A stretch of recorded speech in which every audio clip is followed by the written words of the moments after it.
Hazrat Aisha radiyallahu anha states that Hazrat Saad radiyallahu anhu made an invocation when his wound was about to heal up. O Allah Jalla Jalaluhu, you are well aware that there is nothing dearer to me than to keep fighting with those people who expelled your apostle sallallahu alaihi wasallam from his homeland. O Allah Jalla Jalaluhu, if the jihad against the infidels still remains, keep me alive, so that I may fight a jihad against them in your cause.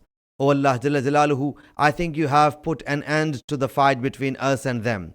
Hence, if you have ceased our fight with them, let my wounded bleed and cause me to die in that condition. For that wound on the collarbone started bleeding, and there was Banu Ghifar's tent beside his tent in the mosque, and they got embraced only because of it, that the blood was flowing towards them. They said, O the people of the tent, what is flowing from your side to us? Hazrat Saad's wound was oozing blood, and it caused his death.